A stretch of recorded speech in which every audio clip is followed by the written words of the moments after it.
Sunday की वजह से है ना। ठीक है भैया। हाँ भाई बैठ जा अंकुर। अरे आ गया क्या तू? इसको फिक्स कर दे ऊपर।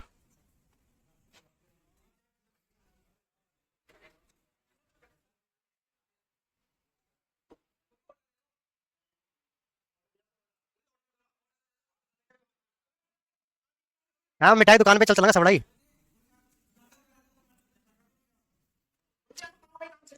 इधर देखो।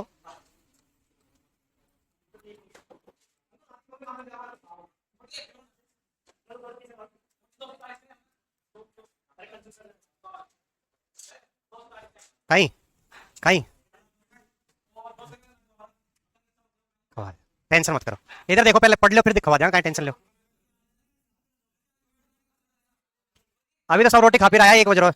इधर देखो। हाँ हाँ ठीक है, आगे बात करेंगे। इधर देखो पहले गुप्तोत्तर काल, कल अपन ने गुप्त काल लास्ट क्लास के अंदर देख लिया था। गुप्त काल के बाद में जो टाइम पीरियड आता है वो आता है गुप्तोत्तर काल वाला, यानी कि जब गुप्त साम्राज्य खत्म हो जाता है उसके बाद एक शक्ति उदय होती है जो कि पुष्य भूति वंश की अपन बात कर रहे हैं। पुष्य भूति वंश। कौन सा वंश है? पुष्य भूति वंश। इधर देखना, पुष्य भूति वंश के अंदर अपन जिस राजा को पढ़ने वाले हैं वो है आपका हर्षवर्धन। पुष्यभूति वंश के अंदर अपन जिस राजा को पढ़ेंगे वो कौन सा है? हर्षवर्धन है। लेकिन अपन को पुष्यभूति वंश को पढ़ना है थोड़ा सा, तो इसके बारे में और जानकारी भी अपन को होनी आवश्यक है। तो बात करते हैं पुष्यभूति वंश की। पुष्यभूति वंश। पुष्यभूति वंश के अंदर ये पुष्यभूति नाम का कोई इंसान रहा होगा जिसके नाम पे ये वंश पड़ा जाता है, पुष्यभूति वंश। लेकिन इसका ज्यादा उल्लेख नहीं मिलता है। ठीक है, ज्यादा उल्लेख नहीं मिलता है। ऐसा कहते हैं कि हरियाणा की तरफ वाला जो एरिया है, इस एरिया में ये सामंत वगैरह नहीं होते क्या, सूबेदार वगैरह जो होते हैं, जो टैक्स कलेक्शन का कार्य करते हैं थोड़े से दूर वाले क्षेत्रों में, ठीक है, वो कार्य किया करते रहा होगा कोई ये व्यक्ति। इसके वंशजों के बारे में भी ज्यादा जानकारी नहीं मिलती कि इसका बेटा कौन है, पोता कौन है। लेकिन इसके बाद में जिसके व्यक्ति की जानकारी जो मिलती है इस पुष्यभूति वंश में, उस व्यक्ति का नाम आता है नरवर्धन। क्या नाम है? नरवर्धन। क्या नाम आता है? अरे नरवर्धन, नरवर्धन। ठीक है, क्या नाम है? नरवर्धन है। मैं फिर से लिख देता हूं, नरवर्धन। अब समझ में आ गया? इस नरवर्धन के बाद में जो अगला व्यक्ति आता है वो आता है राज्यवर्धन। राज्यवर्धन के बाद जो व्यक्ति आता है वो है आदित्यवर्धन। और आदित्यवर्धन के बाद जो व्यक्ति आता है उसका नाम है प्रभाकर वर्धन। इसके बाद जो व्यक्ति आ रहा है वो कौन है? प्रभाकर वर्धन है। अब सुनना मेरी बात गौर से, मैं क्या कहना चाह रहा हूं। मैं ये कहना चाह रहा हूं कि जो पुष्यभूति वंश है उसका नाम तो ये पुष्यभूति व्यक्ति के नाम पे पड़ गया, लेकिन इस पुष्यभूति ने इस वंश की नींव नहीं डाली है। इस पुष्यभूति वंश का जो संस्थापक माना जाता है वो संस्थापक माना जाता है किसको? संस्थापक किसको माना जाता है? प्रभाकर वर्धन को माना जाता है। ठीक है, और ये जो पुष्यभूति है उसका इस नरवर्धन के साथ में क्या रिलेशन है इसके बारे में कोई जानकारी नहीं है। ठीक है, यानी कि पुष्यभूति का क्या लगता था नरवर्धन, इसके बारे में भी कोई जानकारी हमारे पास अवेलेबल नहीं है। लेकिन जो वंशावली स्टार्ट होती है वो वंशावली नरवर्धन से स्टार्ट होती है। ठीक है, इनकी जो वंशावली स्टार्ट होती है पुष्यभूति वंश की, वो स्टार्ट कहां से होती है? नरवर्धन से स्टार्ट होती है। वंशावली की शुरुआत, वंशावली की शुरुआत जो होती है वो कहां से होती है? नरवर्धन से हो रही है। उसके बाद राज्यवर्धन, फिर आदित्यवर्धन और फिर प्रभाकर वर्धन आता है। और जो प्रभाकर वर्धन है इसको अपन पुष्यभूति वंश का क्या मान सकते हैं? संस्थापक मान सकते हैं। ठीक है, कोई दिक्कत यहां तक नहीं है। प्रभाकर वर्धन जो था, थोड़ा सा इसको ऊपर कर दूं,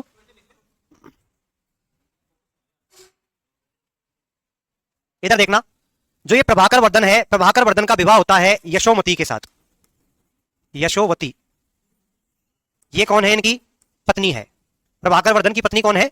यशोवती है। और प्रभाकर वर्धन के औलाद होती है 3। कितनी औलाद हो रही है इनके? एक बेटे का नाम है राज्यवर्धन। इधर देखना, एक बेटे का नाम क्या है? राज्यवर्धन। एक बेटी है उसका नाम है राज्यश्री। क्या नाम है? राज्यश्री। और एक बेटा है हर्षवर्धन। ठीक है, यानी कि 2 पुत्र और 1 पुत्री किसके है? प्रभाकर वर्धन के है। आवाज नहीं भाई, देखो सब शांति से 4 जने चुपचाप सुनो। हाँ कहानी सुना रहा हूं, सुनो सही। प्रभाकर वर्धन जो है उसके कितनी औलाद हो गई? 3। राज्यवर्धन बड़ा बेटा है, हर्षवर्धन छोटा बेटा है, बीच की एक बेटी और है राज्यश्री। ठीक है, हर्षवर्धन का जो जन्म होता है वो 690 में होता है। 590 कितने में होता है? 590। इधर सुनना मेरी बात गौर से। राज्यवर्धन जो था वो बौद्ध धर्म को अपना लेता है। कौन से धर्म को अपना लेता है? बौद्ध धर्म को अपना लेता है। उसका राज कार्य के अंदर ज्यादा मन भी नहीं लगता था कि यार ये फालतू की बातें हैं, राजपाट, अपन को राजा नहीं बनना, जबकि अधिकार किसका है? राज्यवर्धन का है। ठीक है। दूसरा बेटा है हर्षवर्धन। हर्षवर्धन जब जिस समय पे पैदा होता है 590 में, तो यहाँ पर एक ज्योतिषी होता है, उस ज्योतिषी का नाम है तारक। ज्योतिषी का नाम क्या है? तारक। तारक मेहता का उल्टा चश्मा देखा है ना? हाँ, तो उसका नाम क्या है? तारक। और तारक ने भविष्यवाणी करी थी हर्षवर्धन को लेकर के कि हर्षवर्धन जो है ये एक चक्रवर्ती सम्राट बनेगा, यूं समझ लो। ठीक है, क्या बनेगा? एक बहुत तगड़ा राजा बनेगा जिसकी ख्याति सब जगह फैली हुई रहेगी। वो कौन है? हर्षवर्धन है। ये सूचना मिलती है राज्यवर्धन को। राज्यवर्धन का पहले से ही मन नहीं है राज कार्य करने के लिए, तो वो कहता है कि ठीक है, इट्स ओके, जस्ट चिल। ठीक है, यहां तक समझ में आया? इनकी जो राजधानी है, यानी कि प्रभाकर वर्धन की मैं बात कर रहा हूं, प्रभाकर वर्धन की जो राजधानी है, राजधानी वो है थानेश्वर। कौन सी है? थानेश्वर, जो कि हरियाणा में पड़ता है। कहां पड़ता है? हरियाणा। ठीक है, तो राजधानी क्या है? थानेश्वर है, जो कि कहां पड़ता है? हरियाणा में। किसकी राजधानी है ये? प्रभाकर वर्धन की है। यहां तक क्लियर है? सिंपल सी बातें बताई है कि गुप्तोत्तर काल के अंदर हर्षवर्धन राजा बनेगा, जो कि उत्तरी पूरा भारत जो है उसके ऊपर शासन करने वाला है।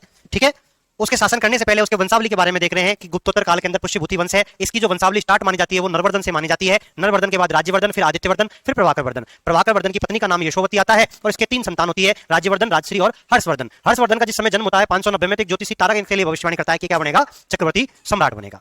क्लियर है? तो साहब चक्रवर्ती सम्राट बना दे। तो ये देखो, ये भारत का मैप है। किसका है? भारत का ही लग रहा है ना? यहां पे देखना, भारत के मैप के अंदर ये यहां पे पड़ता है आपका हरियाणा। ठीक है, मैं इसको लिख दूं थानेश्वर। पेन चेंज करूं? इधर देखो, थानेश्वर है। थानेश्वर में कौन सा वंश है? पुष्यभूति वंश है। कौन सा वंश है? पुष्यभूति वंश। कहां पे है ये? हरियाणा वाला जो क्षेत्र है। ठीक है,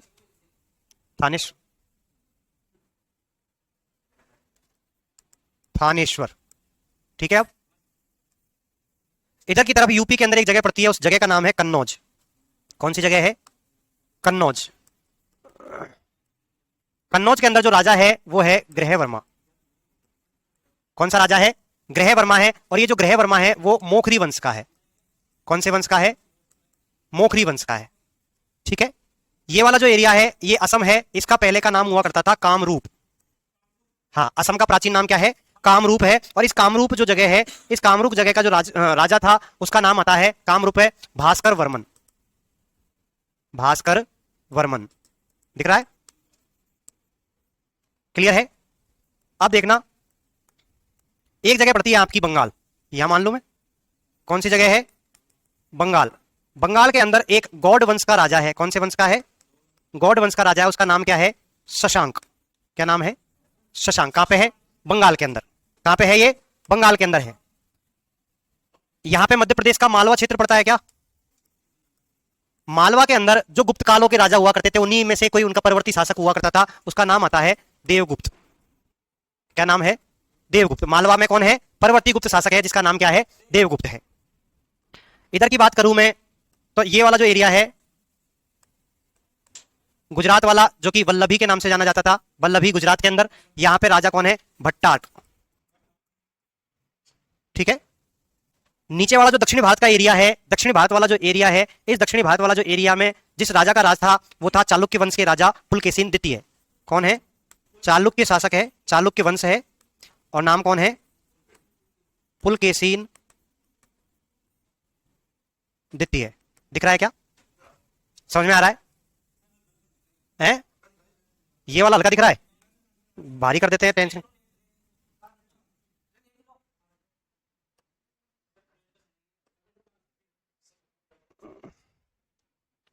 इधर की तरफ कौन सा है?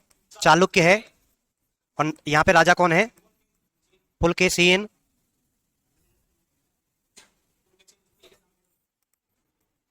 ठीक है क्या? कोई दिक्कत नहीं है। ये स्थिति बनी हुई है भारत की गुप्तोत्तर काल के अंदर। यानी कि जब गुप्त काल के अंदर एक बहुत बड़ा साम्राज्य बन गया था, बाद में धीरे धीरे धीरे धीरे सबके सब अलग हो गया। अलग हो गया तो बहुत सारे अलग अलग जगहों पे भारत के छोटे मोटे बहुत सारे राजा बन जाते हैं। उन्हीं के अंदर बात करते हैं, बंगाल वाला जो क्षेत्र है उसमें गौड़ वंशीय शासक था शशांक। कामरूप जो था वहां पे भास्कर वर्मन है। कन्नौज जो था वह ग्रहवर्मा है, मोखरी वंश का शासक। थानेश्वर में पुष्यभूति वंश का शासक है। और इस शासक का नाम कौन है? तो यहाँ पे 3 शासक थे। पहले प्रभाकर वर्धन था। कौन है? प्रभाकर वर्धन था पहले, अभी पीछे देखा है ना। उसके बाद में उसका बेटा राज्यवर्धन बनने वाला है, और राज्यवर्धन के बाद बनेगा हर्षवर्धन। ठीक है, ये सिचुएशन बनी हुई है पूरे भारत की। वल्लभी के अंदर भट्टारक है, मालवा के अंदर गुप्त शासकों का देवगुप्त है। ये नहीं दिख रहा, ये पीछे लिख रखा मैंने, देख प्रभा तो वो उसी के बारे में पूरा पढ़ेंगे, तो यहां से देख लेना। प्रभाकर वर्धन, राज्यवर्धन और हर्षवर्धन, ये बाप बेटे हैं ना, प्रभाकर वर्धन, राज्यवर्धन और हर्षवर्धन। यहां पीछे से देख लेना, अरे सब दिख जाएगा, मस्त रहो। इधर सुनो मेरी बात, अपन को स्टोरी सुनने से मतलब है, इधर सुनो। थानेश्वर का जो राजा है, इधर सुनो, प्रभाकर वर्धन जो था, इसकी हो जाती है मृत्यु। प्रभाकर वर्धन की मृत्यु हो जाती है 605 में। कब हो जाती है? 605 में, जिस समय पे राज्यवर्धन और हर्षवर्धन दोनों बाहर किसी राजा के विरुद्ध युद्ध लड़ने के लिए गए हुए थे। वहां पे इनको जंगलों के अंदर सूचना मिलती है हर्षवर्धन को। राज्यवर्धन तो बड़ा था, हर्षवर्धन छोटा था, मात्र 14-15 साल का था उस जमाने में। ठीक है, तो उसको सूचना मिलती है कि तुम्हारे पिताजी नहीं रहे, उनके साथ साथ में आपकी माताजी भी नहीं रही, दोनों का देहांत हो गया है और आपको आकर के राजकार्य संभालना है। तो दोनों भाई जाते हैं वापस लौट करके। दोनों भाई जब जाते हैं तो राज्यवर्धन और हर्षवर्धन की बात अपन कर रहे हैं। हर्षवर्धन इस समय पे मात्र 16 वर्ष का था या 15 वर्ष का था। 605 की घटना है, 590 में जन्म हुआ है, तो कितने वर्ष का हो गया?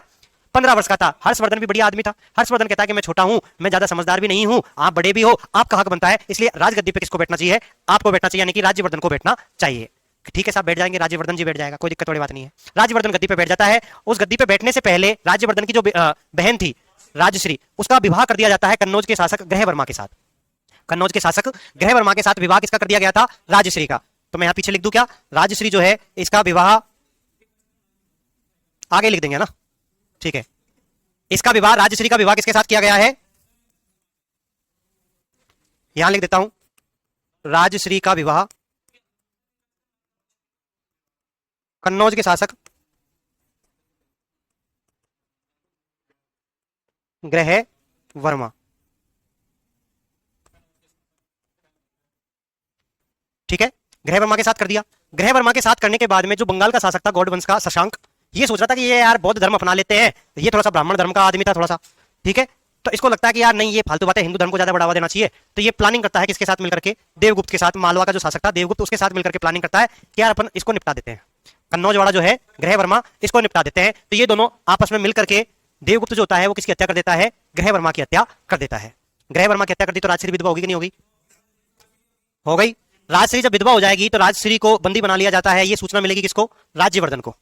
किसको मिलेगी? राज्यवर्धन को। जैसे ही राज्यवर्धन को ये सूचना मिलती है कि मेरे जीजाजी की मृत्यु हो गई है, मेरी बहन को बंदी बना लिया गया है देवगुप्त ने, तो इस बात की सूचना मिलते ही राज्यवर्धन अटैक करेगा किसके ऊपर?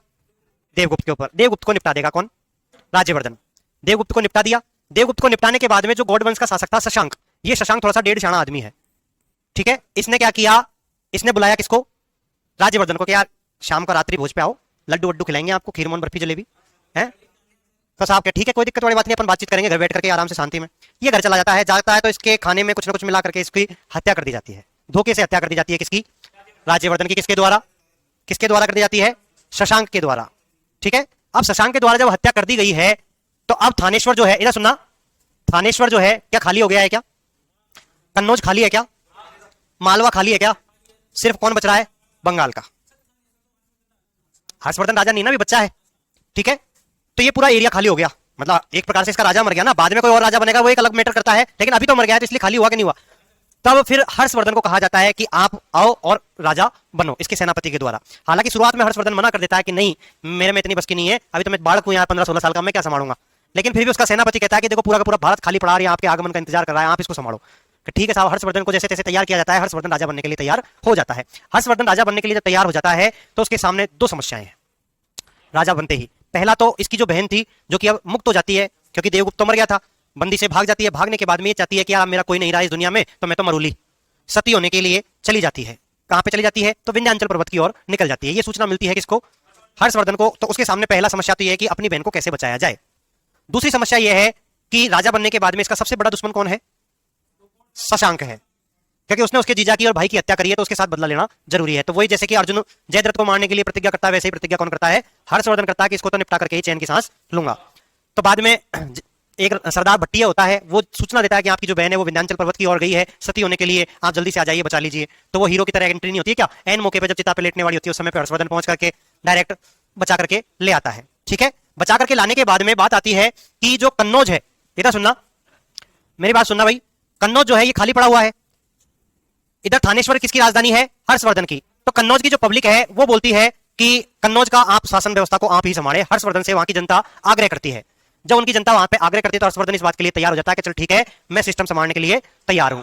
तो वो क्या करता है, कन्नौज को तो थानेश्वर से अपनी राजधानी परिवर्तित करके लेके जाता है। कहां पे? कन्नौज। कौन लेके जाता है? हर्षवर्धन लेकर के जाता है। तो हर्षवर्धन की राजधानी नई कौन सी बन गई? अब कन्नौज बन गई। पहले कौन सी थी? थानेश्वर थी। क्लियर है? सुनो, बात करते हैं, कन्नौज राजधानी बन गई है। कन्नौज राजधानी बनने के बाद में हर्षवर्धन 2 सिंहासन लगवाता है। कितने सिंहासन लगवाता है? कन्नौज के अंदर 2 सिंहासन लगवाता है। एक पे खुद बैठता है, एक पे अपनी बहन को बिठवाता है। ठीक है, क्योंकि अपनी बहन की बहुत इज्जत करता था और वो चाहता था कन्नौज इसी का है, मैं तो एक प्रकार से यहाँ पे दूसरा हूं, मेरा तो थानेश्वर है वैसे असली तो, ठीक है ना।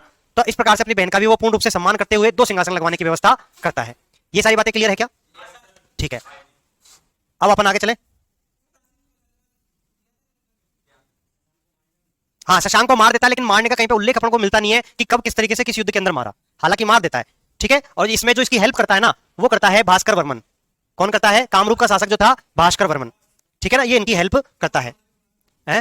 कन्नौज को राजधानी देखो 606 की ये घटना आती है जब राजा बनता है। कौन? हर्षवर्धन। तो जब हर्षवर्धन राजा बनता है उसी समय पे थानेश्वर से राजधानी कन्नौज शिफ्ट करता है, ठीक है ना। इधर देखना, अब बात कर लेते हैं अपन हर्षवर्धन की। मेन शासक अपना हर्षवर्धन ही है, अपन को हर्षवर्धन को ही पढ़ना है, ठीक है। हर्षवर्धन का जो कार्यकाल आएगा वो आता है 606 से लेकर के 647 ईस्वी। इधर देखना, 606 से लेकर के 647 तक इनका कार्यकाल है। बात कर लेते हैं इनका जन्म कब हुआ, तो जन्म होता है इनका 590 ईस्वी में, ठीक है। 590 ईस्वी में जन्म होता है। 16 वर्ष की उम्र में, 16 वर्ष की उम्र में शासक बन जाता है, ठीक है। 16 वर्ष की उम्र में शासक बनता है। बात करते हैं अन्य नाम क्या क्या है इसके, हर्षवर्धन के और क्या क्या नाम है। तो हर्षवर्धन ने जो उपाधियां धारण करी थी उसमें इनको सार्वभौम की उपाधि मिली है। किसकी उपाधि मिली है? सार्वभौम। इन्होंने एक उपाधि और धारण करी है, महेश्वर। एक उपाधि धारण करी है महाराजाधिराज। महाराजाधिराज की उपाधि धारण करी है। किसने करी है? हर्षवर्धन ने। हर्षवर्धन को ही शिलादित्य कहा जाता है। क्या कहा जाता है? शिलादित्य। और हर्षवर्धन को ही पंच भारत का शासक कहा जाता है। पंच भारत का शासक कहा जाता है, ठीक है। इसी को हिंदू काल का अकबर कहा जाता है। हिंदू काल का अकबर, और इसी को हिंदू सम्राट के नाम से भी जाना जाता है, ठीक है। तो ये इसके कुछ नाम आते हैं किसके? हर्षवर्धन के। क्लियर है क्या? हर्षवर्धन के बारे में अपन को जो जानकारियां मिलती है, हर्षवर्धन के कार्यकाल की जो जानकारी है, कार्यकाल की जो जानकारी अपन को मिलती है वो मिलती है, पहला है नालंदा अभिलेख, मधुबनी, और तीसरा है बांसखेड़ा। ये कुछ अभिलेख है जिनसे अपन को इनके जमाने की जानकारी प्राप्त होती है, ठीक है।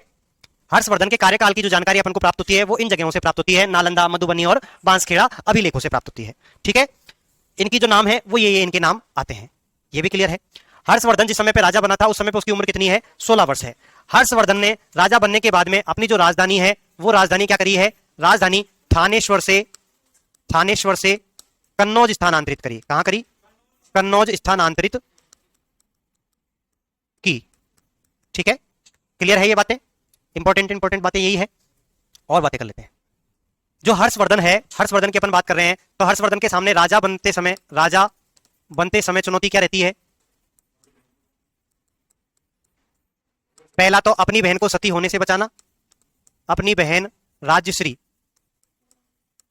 को सती होने से बचाना। सती नहीं जानते? हाँ, ठीक है। आग में कूदने, सती बोला जाता है कि जो पति मर जाता है तो उसके साथ में अंतिम संस्कार कर दिया जाए, उसी की चिता के ऊपर लेट करके। हाँ, जो आग के अंदर अपने सतीत्व की रक्षा के लिए कूदती है उसको जौहर कहा जाता है, ठीक है। जौहर नहीं कर रही है, ये एक प्रकार से चिता लगा करके कि प्राकृतिक होता है ना, कि प्रतीकात्मक रूप से कि मेरा पति इसके ऊपर चिता है ये और उसके ऊपर ही मैं लेट रही हूं, तो हाँ, ठीक है। दूसरी शर्त क्या है? बंगाल के शासक, बंगाल के, हाँ, बंगाल के गौड़ शासक शशांक से बदला लेना, ठीक है। इधर देखो, बंगाल के गौड़ शासक शशांक से बदला लेना, इनका क्या रहता है? 2 चुनौतियां हैं, ठीक है। बात कर लेते हैं और क्या क्या है हर्षवर्धन से रिलेटेड जानकारियां। तो हर्षवर्धन के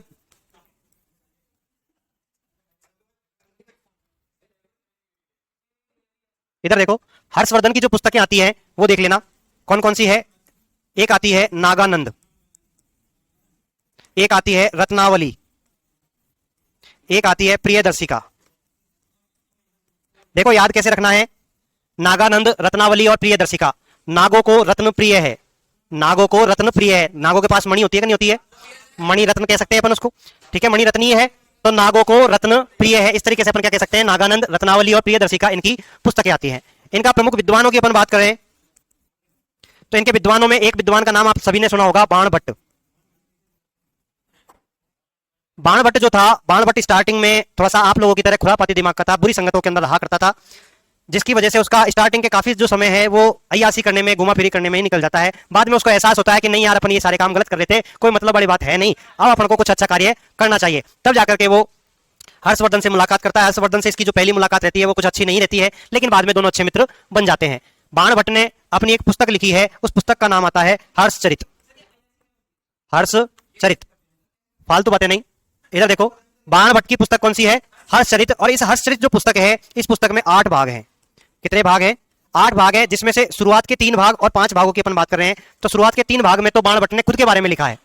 शुरुआत के 3 भाग में किसके बारे में लिखा है, बाणभट्ट ने खुद के बारे में लिखा है, और अगले 5 में हर्ष की जीवनी लिखी है। ठीक है, तो स्वयं की जीवनी तो है 3 पार्टों में, स्वयं की जीवनी, और बाकी के 5 पार्ट में किसकी जीवनी है, हर्ष की जीवनी है। ठीक है, हर्षचरित इनकी एक पुस्तक आती है। इसके अलावा इनकी और पुस्तक आती है कादंबरी, एक पुस्तक आती है इनकी चंडी शतक। चंडी शतक, इनकी पुस्तक का नाम क्या है, चंडी शतक। और भी अगर याद करना है तो एक पुस्तक और है, सुकना सोपदेश। सुकना सोपदेश,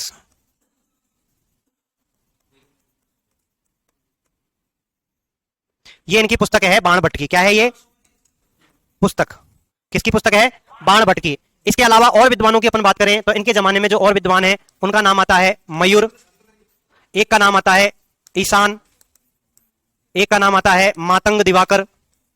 मातंग दिवाकर, मातंग दिवाकर की भी 2 पुस्तकें हैं, इंपॉर्टेंट है, एक है मयूर शतक, एक है सूर्य शतक। सूर्य शतक, ठीक है। इनके जमाने में विदेशी यात्रियों की अपन बात करें,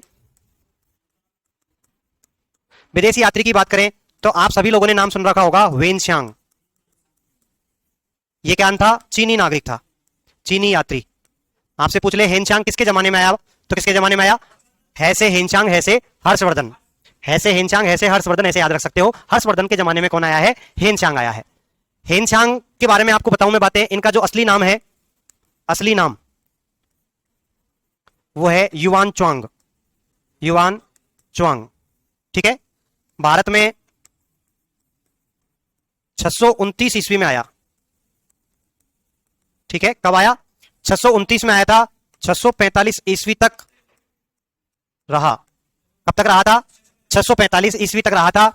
नालंदा विश्वविद्यालय से पढ़ाई करी, नालंदा विश्वविद्यालय से पढ़ाई करी। जिस समय पे नालंदा विश्वविद्यालय में पढ़ाई कर रहे थे उस समय जो इनका कुलपति हुआ करता था वो था शीलभद्र। कौन था, शीलभद्र। जिस समय पे ये पढ़ाई कर रहे थे उस जमाने में होता है ना यूनिवर्सिटी में कुलपति, है ना, हाँ, जो होते हैं वही है शीलभद्र हैं। कौन है, शीलभद्र है। हेनशांग की पुस्तक है एक, इनकी पुस्तक का नाम क्या आता है, CU की। पुस्तक का नाम क्या है, CU की। और ये एक चोट्टा था, हेनशांग क्या था, चोट्टा। अरे चोट्टा, चोरी करने वाला, हाँ चोर था। मतलब चोर कैसे मैं कह रहा हूं कि जब ये अपने साथ में गया था तो अपने साथ में नालंदा विश्वविद्यालय से 6000 पुस्तकों को अपने साथ लेकर के चला गया। ठीक है, अपने साथ में क्या लेकर के चला गया था, 6000 पुस्तकें नालंदा यूनिवर्सिटी से निकाल करके ये अपने साथ में चीन लेकर के चला गया था। ठीक है ना, क्लियर है। क्या किया आप, कुछ ना कुछ ज्ञान की बातें ही होंगी। ठीक है, हाँ, इधर देखो और देखो, सुनना मेरी बात, हेनशांग क्लियर है। इन्होंने एक बार क्या किया था, धर्म संसद का आयोजन किया था। किसने, हर्षवर्धन ने। कब किया था, 643 ईस्वी में। कब किया था, कहां पे किया था, तो इनकी राजधानी कौन सी है, कन्नौज में। ठीक है, इसका उद्देश्य क्या था इस धर्म संसद का, इसका जो उद्देश्य है वो क्या है, महायान शाखा है ना बौद्ध धर्म के अंदर, महायान शाखा की सर्वोच्चता सिद्ध करना।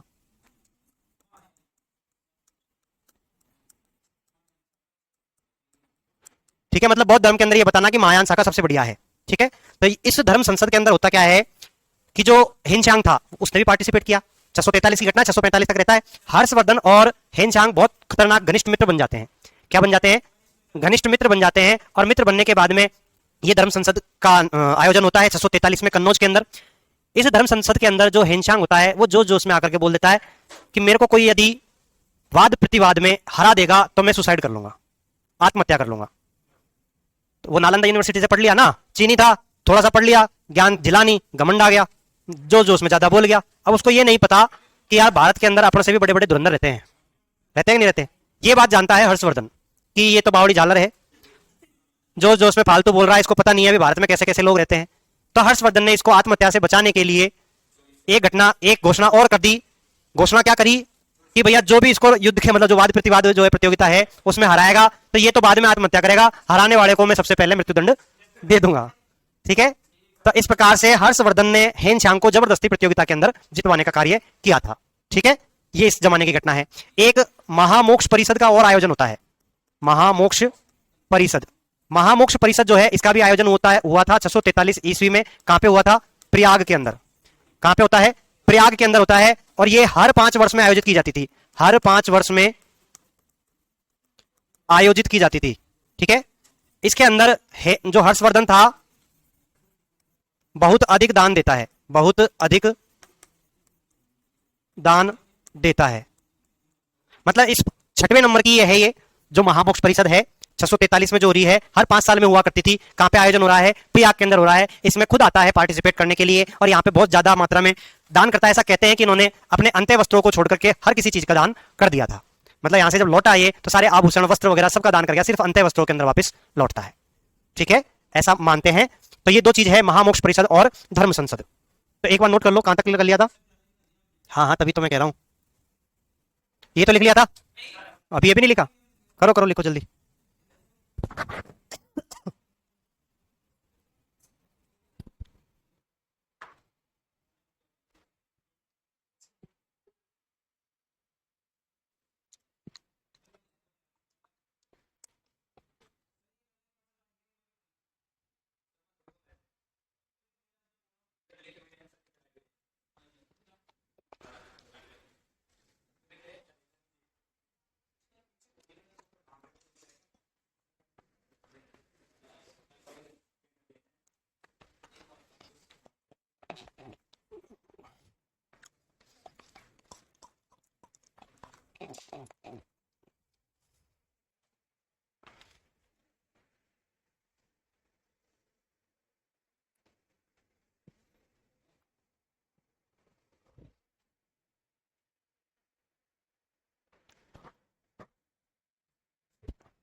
आपके जगह होते यहीं पे लिख लेना, राजश्री का विवाह गृह वर्मा के साथ, है ना।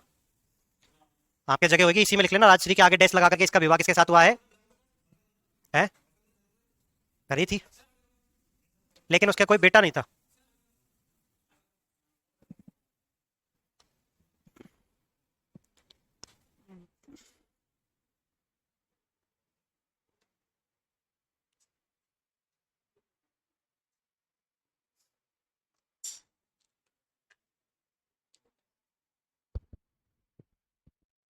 सर आज लाइव क्लास में कितने स्टूडेंट बैठे हैं? बेटा 30-40 हैं।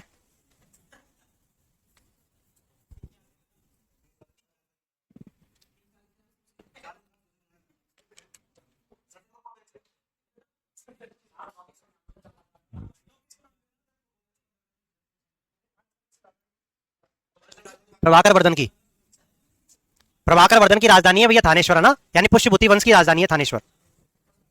चले आगे। हाँ,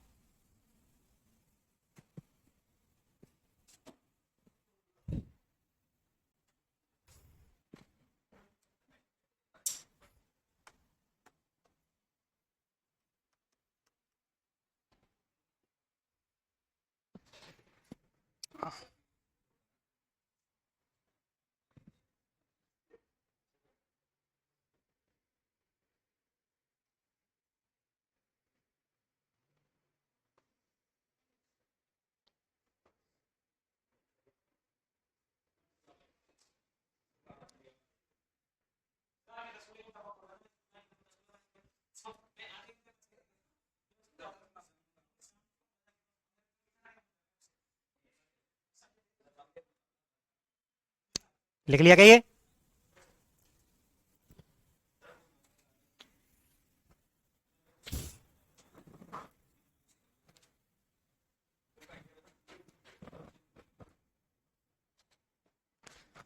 इधर देखना, एक बात और सुनना। जो चालुक्य शासक है पुलकेशिन द्वितीय, इसके बारे में मैंने अभी कुछ नहीं बताया ना। चालुक्य शासक पुलकेशिन द्वितीय मैंने लिखा है लेकिन बताया नहीं है ना। देखना, नर्मदा नदी जो होती है मध्य प्रदेश से बहती है, उसी का नाम रेवा नदी है। इस नदी के नीचे वाला जो हिस्सा था उसके अंदर चालुक्य नरेश पुलकेशिन द्वितीय का साम्राज्य था। ठीक है। तो होता क्या है, जो हर्ष ने जो साम्राज्य जीता है वो उत्तरी भारत को जीता है। किसको जीता है? उत्तरी भारत को, मतलब पूरा उत्तरी जो भारत है उसके ऊपर राज्य किया था किसने? हर्षवर्धन ने। तो पुलकेशिन द्वितीय नीचे की तरफ है, दक्षिणी भारत के अंदर सबसे प्रतापी शासक था उस जमाने का। तो ऐसा कहा जाता है कि पुलकेशिन द्वितीय जो था उसके विरुद्ध युद्ध लड़ने के लिए एक बार हर्षवर्धन आता है नर्मदा नदी के तट पर। नर्मदा नदी का नाम क्या है? रेवा नदी, यानी कि रेवा नदी के तट पे आता है। और यहाँ पे आकर के पुलकेशिन द्वितीय के साथ में की लड़ाई होती है। उस लड़ाई के अंदर पुलकेशिन द्वितीय विजयी होता है, हर्षवर्धन पराजित होता है। ठीक है। यानी कि पुलकेशिन द्वितीय और हर्षवर्धन के साथ में युद्ध होता है और उस युद्ध के अंदर विजेता कौन रहता है? पुलकेशिन द्वितीय। चालुक्य वंश है। ठीक है, चालुक्य वंश का राजा है पुलकेशिन द्वितीय। यहाँ पे चालुक्य वंश लिख लो ना। कामरूप असम का प्राचीन नाम हुआ करता था, इसका नाम है भास्कर वर्मन। कामरूप पे जो शासन कर रहा था वो था भास्कर वर्मन। ठीक है। तो चालुक्य शासक ने हरा दिया था। तो अब इस जवाब की जानकारी और जगह तो कहीं पे भी नहीं मिलती है, यानी कि हर्षवर्धन के इतने सारे विद्वान देखे अपन ने, उन विद्वानों में किसी ने भी ये जानकारी नहीं लिखी है कि इस तरीके से हर्षवर्धन हारा था पुलकेशिन द्वितीय के द्वारा। परंतु अपन भी जानते हैं कि हारने वाला कौन लिखवाएगा? लिखवाएगा तो कौन? जीतने वाला लिखवाएगा। तो पुलकेशिन द्वितीय ने लिखवा रखा है अहोल प्रशस्ति। कौन सी प्रशस्ति है? अहोल प्रशस्ति। अहोल प्रशस्ति का जो रचयिता है वो है रवि कीर्ति, जो कि एक जैनी थे, उन्होंने इसको लिखवाया है। ठीक है, कोई दिक्कत? प्रशस्ति, प्रशस्ति का मतलब होता है जो अभिलेख होते हैं ना, उन अभिलेखों में ऐसे अभिलेख जिनके अंदर किसी राजा की प्रशंसा करी गई हो उसे प्रशस्ति कहा जाता है। ऐसे अभिलेख जिनमें राजा की प्रशंसा कर दी तो अपन ने प्रशंसा के अंदर लिखा गया है, इसलिए प्रशस्ति कहा है। ठीक है। तो यहाँ पे पुलकेशिन द्वितीय के बड़ाइयां लिखी हुई है कि उसने इसको हरा दिया हर्षवर्धन को, तो प्रशस्ति हुई कि नहीं हुई? तो अहोल प्रशस्ति है। तो ये वाली बात और लिख सकते हो आप लोग। यहीं पे लिखवा दूं मैं या आगे लिखवाऊं? आगे लिखवा देंगे, चलो आगे करूं।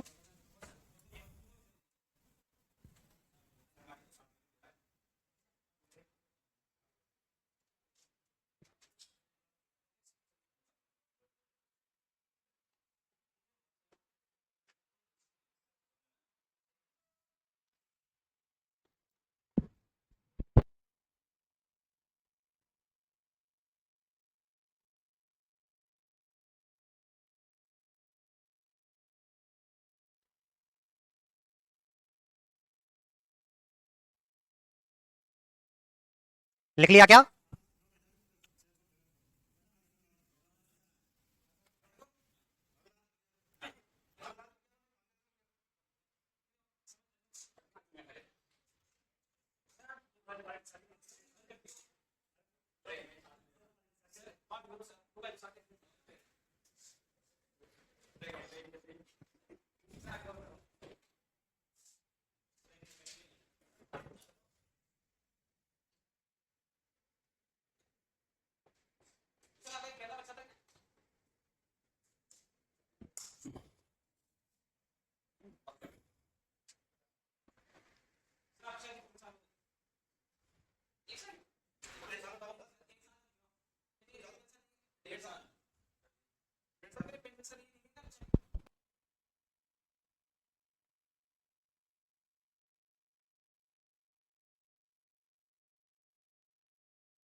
लिख लिया क्या ये?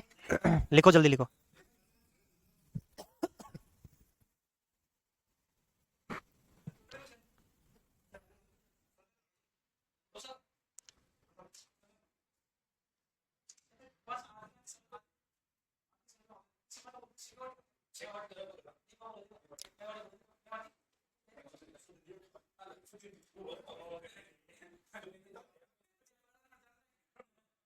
ढूंढाड़ी।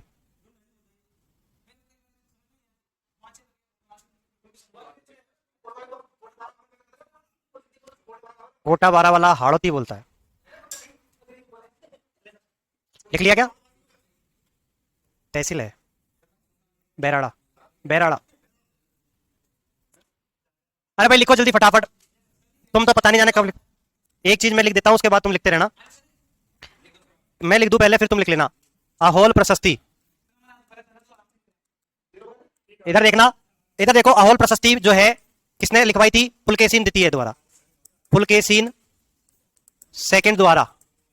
किससे लिखवाई थी? रवि कीर्ति। ठीक है, इधर देखो, अरे भैया इधर सुन ले। अहोल प्रशस्ति जो है पुलकेशिन द्वितीय द्वारा लिखवाई गई थी, रवि कीर्ति ने लिखी। किसने लिखी? रवि कीर्ति ने। रवि कीर्ति एक जैनी हुआ करता था। रवि कीर्ति कौन था? जैनी। इसमें क्या चीज लिखी हुई है कि हर्षवर्धन, हर्षवर्धन रेवा नदी, कौन सी नदी? रेवा, इसी का नाम है नर्मदा। रेवा नदी के तट पर पुलकेशिन द्वितीय द्वारा पराजित हुआ। पुलकेशिन द्वितीय द्वारा पराजित हुआ। अब लिखो, यही लिख रहे थे, ये इससे पीछे, एक और पीछे, ये लिख लिया।